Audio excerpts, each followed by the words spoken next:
Na saa si mambo mageni, ni yale mambo tunaona ama yale mambo tumejifunza kwa wakati mrefu. Ni kujikumbusha. Wakati unaona hata hakuna mafundisho, ila tu ni kujikumbusha yale mambo pengine tumesoma sana, yale mambo yamepitiwa na watu wengi, wale ambao wameandikwa historia zake kwa Biblia. Ni kujikumbusha.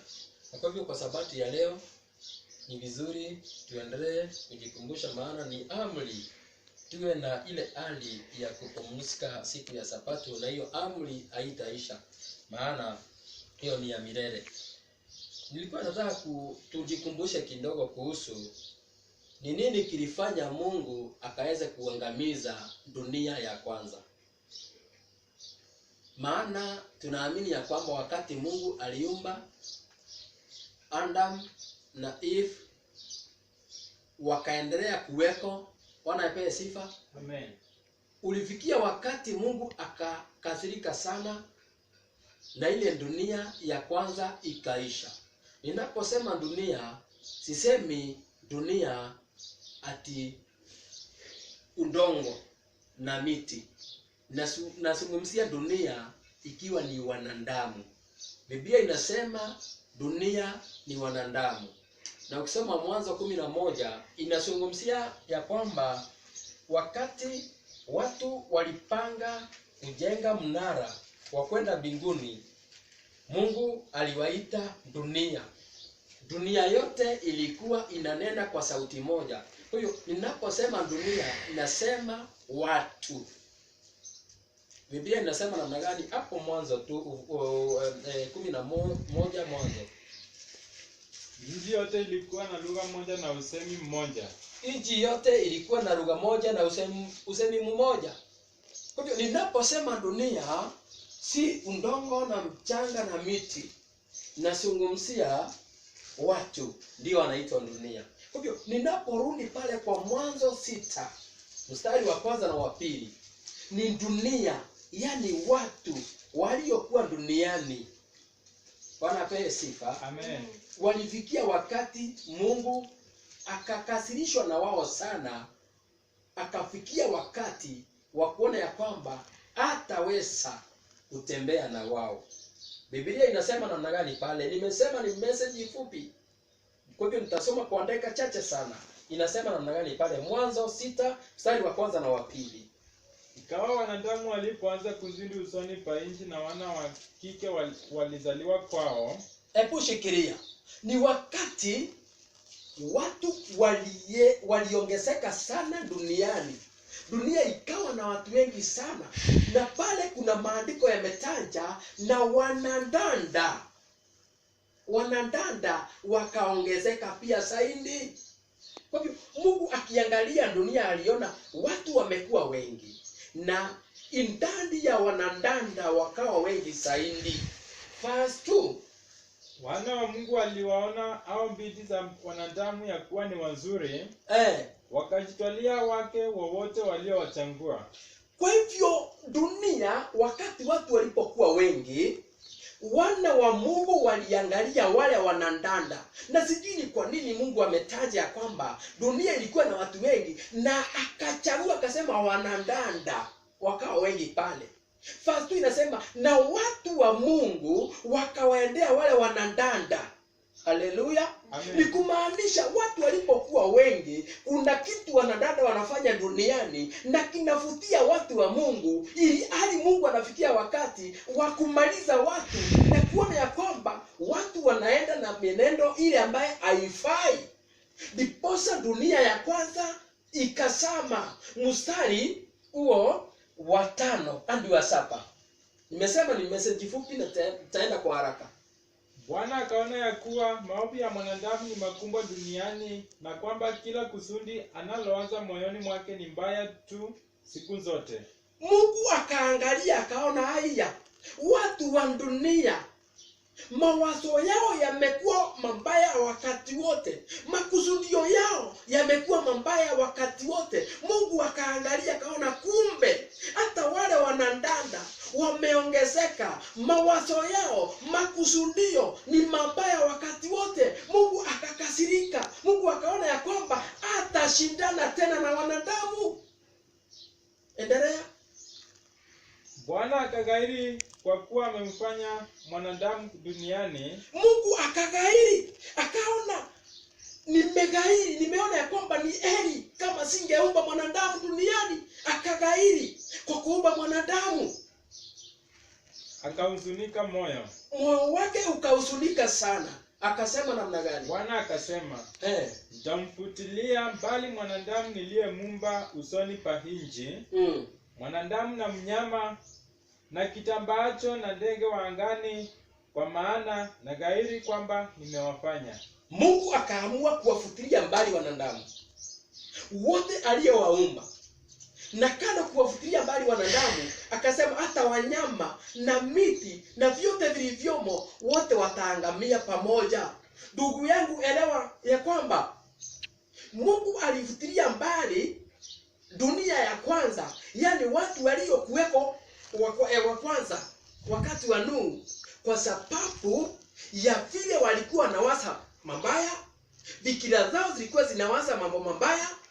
Wakaacha kutembea na njia za Mungu, wakaanza kuangaliana, na mpaka ukafikia wakati wa wale watu ambao ni wa Mungu kabisa wakaanza kuoa binti za watu. Maana amesema ya kwamba dunia ikaonekana ikiwa na wanadada wengi zaidi. Watu wa Mungu, tunaposema dunia, elewa ya kwamba ni watu, ni ndani ya watu inaitwa dunia. Hebu turuke kidogo tuone siku ya leo, maana hiyo ni dunia ya kwanza, iliisha namna hiyo. Leo Mungu akinena na nabii Isaia anasema dunia inakaa namna gani? Wale watu bado wanaendelea kuharibu dunia, wanakaa vizuri ama bado wanaendelea kutesa roho ya Mungu ili afikie mahali pa kughairi kuweka mwanadamu duniani. Isaia mlango wa 24.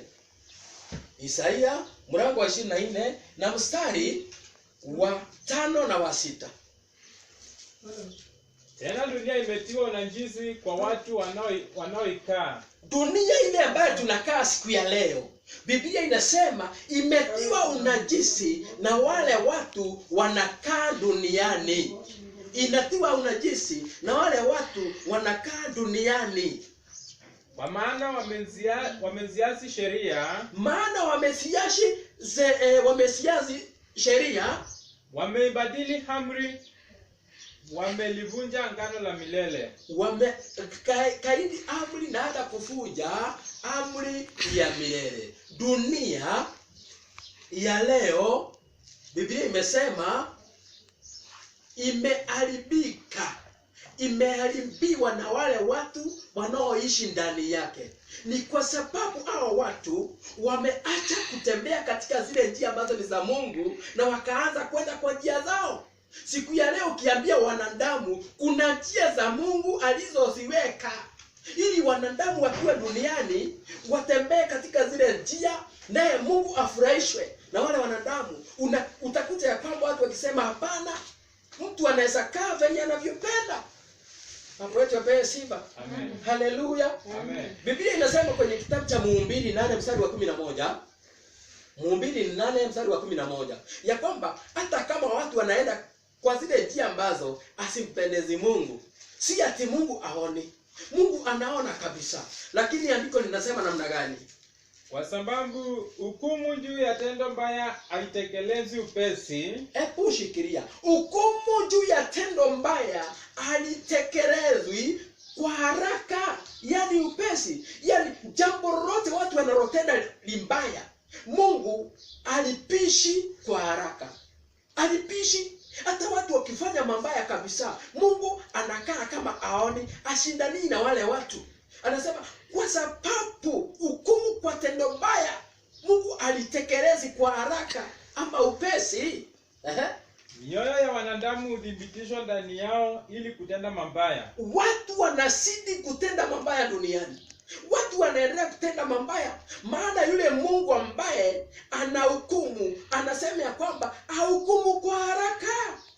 Ndiposa dunia inaenda kwa njia zake, haifanyi vile Mungu anavyotaka. Lakini hata na hivyo juu alipizi kwa haraka, watu wanazidi kutenda maovu na kutenda mambaya, na hata watu wa kuwaambia hawako siku ya leo.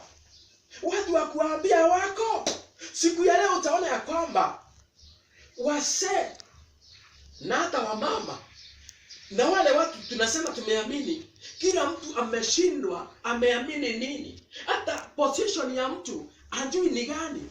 Jukumu za wazee, hata wale ambao wanaongoza kanisani hatuzijui ni gani. Biblia inasema kwenye kitabu cha Isaia, nabii tena alikuwa na tabiri, Isaia 3:12 ya kwamba watu wataharibika kabisa, na hata mienendo ya wale makuhani, yale mapastors, wale viongozi, wale watu wanaongoza kanisa, mienendo yao yote itadhoofishwa. Ni kwa sababu gani? Isaia ni 3:12. Katika habari za watu wangu, watoto ndio wanaowaonea, na wanawake ndio wanaowatawala. Sasa watu wa Mungu wanatawaliwa na wanawake na watoto wanawaonea. Na hapa ningetaka niseme Mungu atakasirika kabisa. Maana mwanaume amekabidhiwa majukumu ya kuongoza kanisa na hata kifamilia. Lakini sasa hivi unaona ya kwamba ameachilia wanawake wa watawale na pia watoto wao. Ndiposa unakuta mwanamume amenyamaza. Siku ya leo hata ukitaka kuangalia na utaona kabisa ni ukweli. Zile nguo zinavaliwa na watoto, na wale watoto wako na wasasi, na wale wasasi wengine ni wanaume, ni nguo ambacho haungetaka kusiona. Watu wa dunia na uangalia mahali popote ulipo sasa hivi, mavazi ya wanawake zinavaliwa zikiwa asina ile nguo ambaye ilikuwa ikivaliwa kitambo. Wanawake hawafai kamisi. Siku ya leo wanakaa mbira na wanasema my dress, my choice, ambaye ni kitu ambacho kimetokana na roho ambaye hawezi akaleta familia ama watu karibu na mawazo ya Mungu. Maana Mungu aliweza kuamrisha mavazi kwa kila mtu, mwanaume, mwanamke, wote wameambiwa jinsi wanavyopaswa kuvaa. Lakini unakuta ya kwamba leo hii hata yule pasta ukimwangalia bibi yake ana kamisi na anasema ya kwamba anafundisha. Biblia imesema watu wa Mungu wanapotoshwa na wanawake na watoto ndio ambaye wanawaumisha. Maana mtoto anasema atakunywa dawa, atajinyonga kama hataruhusiwa kufanya jambo fulani. Na maana hamtaki mtoto ajinyonge na uwe, unakuta kwamba tuna gatafisha Mungu ili tuwapendeze watoto wetu. Ili Mungu amesema ni vile yeye alipizi kwa haraka, lakini anaona tu watu wakitenda maovu. Sasa hivi tunasema watu tunataka Mungu atuangalie kwa lile janga limetukumba, atuangalie, atusaidie ili kusije kukawa na vifo ama na mambo tofauti.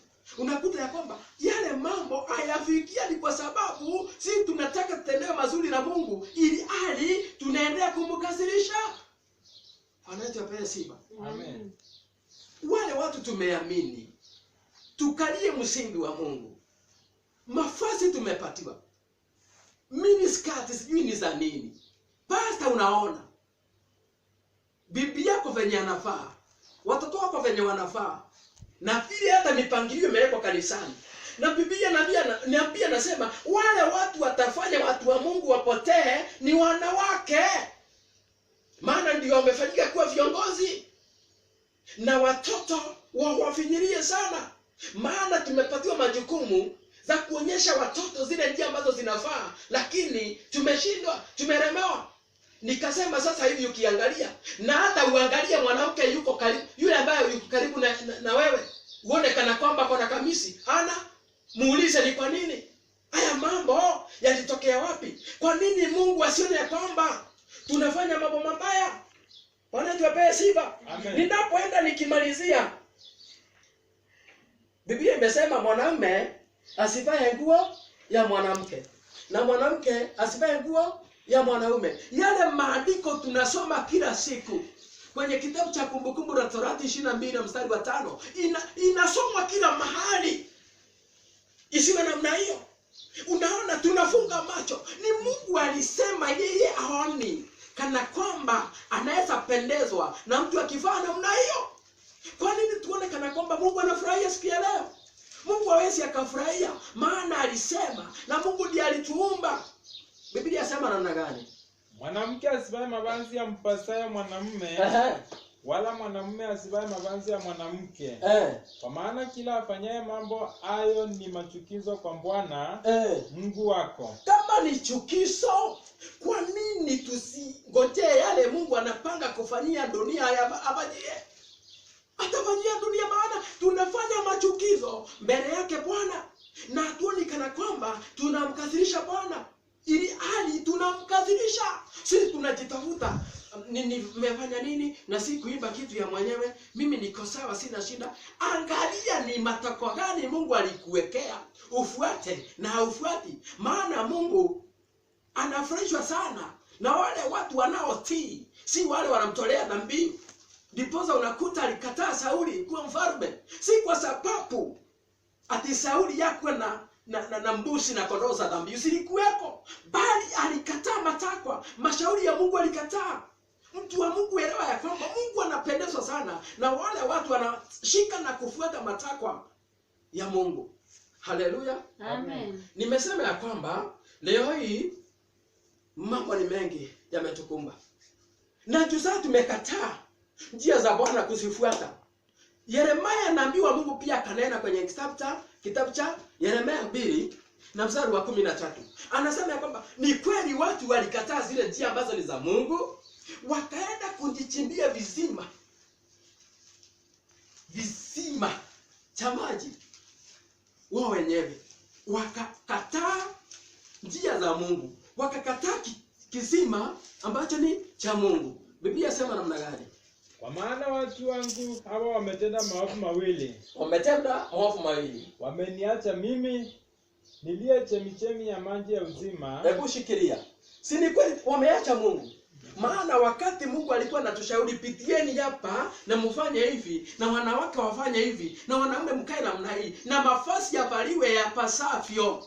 Sisi tunaona wachana hiyo ya Mungu. Sisi tunataka kujichimbia njia. Wamejichimbia mambirika. Mambirika yavunjayo yasiyoweza kuweka maji. Mambirika, watu wameenda kujichimbia ile ambaye hayawezi kuweka maji. Wanajua pia sifa? Amen. Haleluya. Amen. Kwa nini tunajichimbia mambirika? Vizima ni za nini tunajichimbia na hasitaweza kuweka maji? Na Mungu amechimba kisima, chemichemi iko pale, kila mtu akaweze kunywa maji pale, tukapitie kwa zile njia ambazo Mungu ametuwekea. Hatutaki, tunataka kutembea kwa njia zetu. Ni kwa nini? Yale Mungu amesema. Na nataka niambie dunia, kama vile tumetangulia kusoma ya kwamba Mungu aliona ya kwamba dunia imeongezeka watu, na idadi ya watu wa dunia ikawa nyingi, na pale akaona wanawake wakawa wengi zaidi, na akakasirika pale. Nikurudishe pale nyuma, nikukumbushe, nikwambia kwamba hata wakati Adam alifukuzwa, si ati alikuwa ametenda makosa, bali ni mwanamke alitenda yale makosa. Kwa nini wanaume wale ambaye ni viongozi hatuoni ya kwamba kuna njia ambacho tumeacha ile ambaye ni ya Mungu? Tumeacha njia ya Mungu na kuanza kutengeneza njia zetu zile ambazo tutapitia. Saa hizi tuko na janga ambalo limetukumba, na ni dunia nzima. Dunia nzima. Biblia verse 22 inasema namna gani? Hebu usikie. Juu tumeacha njia za Mungu, tukaenda na njia zetu. Leo hii ni kweli tutanawa mikono kabisa, lakini Mungu anasema namna gani? Verse 22. Maana unjapojiosha kwa magadi, hata kama utajiosha kwa magandi na kujipatia sabuni nyingi, na kuweka sabuni nyingi, lakini uovu wako umeandikwa mbele zangu. Haleluya. Nasema Bwana Mungu. Uovu wako bado umeandikwa mbele zake Bwana. hata tujioshe na sabuni nyingi, hata tutumie maganda, tutumie kitu yeyote ya kutoa ile virus ama germs, Biblia inasema hiyo ni kazi itakuwa ya bure, kwa sababu uovu mwingi Mungu ameuandika. Maana tumeacha zile njia ambazo ni za Mungu. Watu wa dunia, tushike vizuri na tuelewe ya kwamba Mungu ako na mpango wake, na kuna mambo hatutaweza kuzuilia. Kama hatutarudi kwenye njia za Mungu, kuna mambo hatutaweza kujizuilia, na ili janga litakuja kukupa watu wengi zaidi na zaidi, watu wengi zaidi na zaidi. Tukiwa tumesoma Isaia mlango wa 24 mstari wa 2, mstari wa 5 na wa 6. Sasa nataka turudi pale 24 Isaia, na tusome mstari wa 8 mpaka 11, na ukipenda soma mstari wa 2 alafu uende wa 8 na 11. Isaia 24 mstari wa 2 na uende wa 10 and 11. Tusikie Mungu anasema namna gani. Maana tumenawa na sabuni, na Mungu amesema hata tunaye na sabuni, na tuweke ile magande, tuoshe naye kabisa, na tuongezee sabuni. Uovu wetu hautaondoka, bado Mungu ameuandika. Na itakuwa kama ilivyo hali ya watu. Sasa itakuwa kama ilivyo hali ya watu, ndivyo itakavyokuwa hali ya kuhani. Vile hali ya watu ilivyo, ndivyo itakuwa hali ya kuhani. Kama ilivyo hali ya mtumwa, kama ilivyo hali ya mtumwa, ndivyo itakavyokuwa hali ya bwana wake. ndivyo itakavyokuwa hali ya bwana wake. Kama ilivyo hali ya mjakazi, ndivyo itakavyokuwa hali ya bibi yake. Kama ilivyo hali ya anunuaye, kama ilivyo hali ya anunuaye, kama wale watu wanafanya biashara, ndivyo itakavyokuwa hali yake auzaye. Mwenye kuuza anaye mikono, mwenye kununua anaye mikono. Itakuwa hali moja. Kuhani anaye mikono na hata mtumwa anaye mikono, itakuwa hali moja. Endelea. Kama ilivyo hali yake akopeshaye, ndivyo itakavyokuwa hali yake akopaye. Kama ilivyo hali yake atoaye faida, ndivyo itakavyokuwa hali yake ampaye faida. Mpaka 11. Sauti ya furaha ya matoazi inakoma, kilele yao wafurahio. Hebu ngoja. Sasa tumesikia hata tunao ama tufanye namna gani? Si idadi ya watu fulani, bali ni watu wote watafanya namna hiyo. Hata kuhani, nimesikia jana, nilisikia kwa taarifa ya kwamba Italy mabishop walikufa kama 20. Ukasikia unasikia mapriest walikufa kama 28. Na Biblia inasema vile hali ya kuhani na ya mtumwa na yule mwingine ilivyo, ndivyo hata ya yule ambaye ananunua na yule mwingine itakavyokuwa. Endelea. 8. Endelea tu. Sauti ya mpaka 11 hapo. Sauti ya furaha ya matoazi inakoma. Sauti ya furaha ya matoazi itakoma. Kelele yao wafurahio imekwisha. Kelele ya wale wanafurahi imekwisha. Furaha ya kinumbi inakoma. Mahali watu wanaenda kanisani kupiga ngoma na vinumbi, hiyo itakoma. Hawatakunywa divai pamoja na nyimbo. Hata wale wanaenda pale mbaya kukunywa divai pamoja na nyimbo, hata hao wamekomeshwa. Kileo kitakuwa uchungu kwao wakinywao. Wale wanakunywa kileo kwao kitakuwa uchungu, maana hawataweza kwenda. Hiyo kitu imefika mwisho. Mji wa machafuko umebomolewa, kila nyumba imefungwa. Mji wa machafuko umepomolewa, ndiyo mbaya na mali kwingine. Kila nyumba imefungwa. Nyumba zote zimefungwa sasa. Asipate kuingia mtu awaye yote. Kusiingie mtu awaye yote. Pale Nairobi huwezi kuingia ama kutoka. Mombasa huwezi kuingia ama kutoka. Na hata kwa Mandera na kwingineko. Na hayo mambo yataendelea. Na nimesema ya kwamba haya mambo hayaendelei kwa sababu ati tumefanya mambo makubwa sana mabaya. Ili hali kuna